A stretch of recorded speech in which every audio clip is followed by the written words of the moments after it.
اعوذ باللہ من الشیطان الرجیم بسم اللہ الرحمن الرحیم۔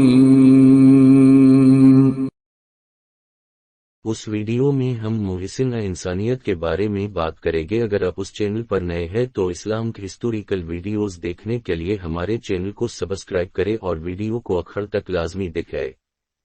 یہ پیارا پھول موسم بہار میں جزیرہ نمائے عرب کے مشہور شہر مکہ میں کھلا تھا۔ اس علاقے کے مرتبہ کیلنڈر کے مطابق یہ مبارک دن پیر 12 ربیع الاول عام الفیل تھا۔ عیسوی حساب سے آپ کا یوم ولادت 22 اپریل 501 بنتا ہے۔ اس مسرتوں بھرے دن دنیا کے سب سے بڑے اور سب سے پیارے انسان یعنی حضرت محمد صلی اللہ علیہ وسلم پیدا ہوئے تھے۔ آپ کے والد ماجد کا نام عبداللہ اور والدہ محترمہ کا نام آمنہ تھا۔ عبداللہ بہت نیک سیرت اور بلند کردار نوجوان تھے۔ حضرت آمنہ اپنے نیک شوہر کی طرح نہایت بلند اخلاق خاتون تھیں۔ آپ کے دادا عبدالمطلب مشہور قبیلہ قریش کے معز سردار بھی تھے اور مکہ شہر کے رئیس بھی۔ چنانچہ آن حضور والد اور والدہ دونوں اطراف سے اللہ خاندانی انصاف اور اچھی شہرت میں پروان چڑھے۔ اس زمانے کے عرب میں دستور تھا کہ شادی کے بعد دلہا میاں کچھ عرصہ دلہن کے ہاں قیام کیا کرتا تھا۔ چنانچہ جناب عبداللہ شادی کے بعد 3 دن تک اپنی محترم بیوی آمنہ کے گھر رہے۔ پھر آمنہ بیوی کو ساتھ لے کر اپنے آبائی گھر لوٹ آئے۔ کچھ عرصہ بعد تجارت کے سلسلہ میں آپ کو شام جانا پڑا۔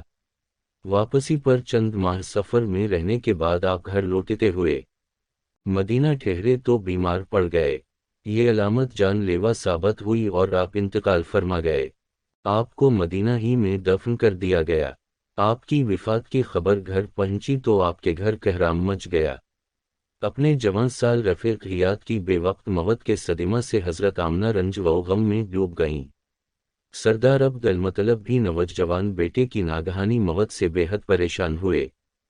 دن گزرتے گئے اور کچھ عرصہ بعد غم زدہ آمنہ کے ہاں ایک خوبصورت بچہ پیدا ہوا، جس سے ان کی افسردہ طبیعت قدرے سنبھلنے لگی۔ آپ کے دادا عبد المطلب کو پوتے کی پیدائش کی خبر لی تو خوشی سے جھوم اٹھے۔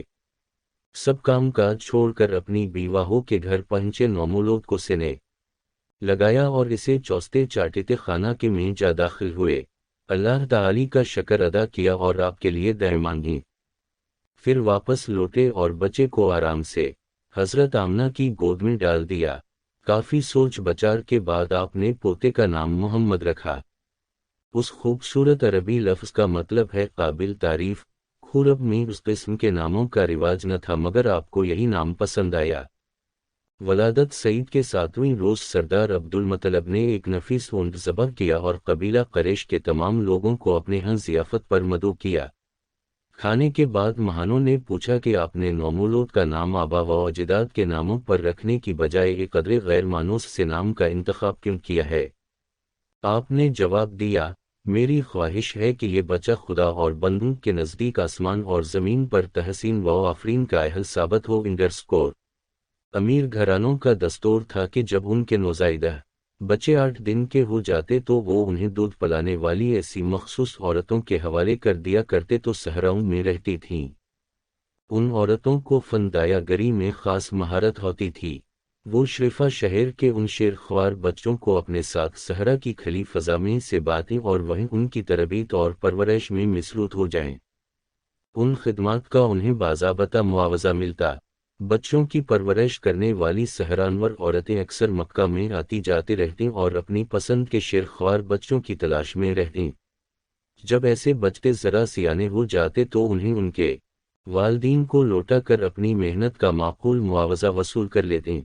آن حضرت کی ولادت کے چند روز بعد کر کے نواحی صحراؤں کی چند دایا عورتیں شیر خوار بچوں کی تلاش میں قافلہ کی صورت شہر میں داخل ہوئیں۔ اس قائد میں بورری اور لا ارملیر سعدیہ بھی شامل تھیں۔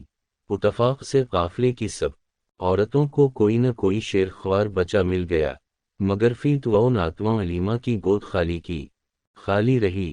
حضور کی والدہ نے تقریبا تمام عورتوں سے آپ کے لیے بات چیت کی مگر اس خیال سے کہ ایک ٹیم بیچنے کے گھر سے کیا معاوضہ ملے گا ہرا یہ آپ کو گود لینے سے صاف انکار کرتی رہی۔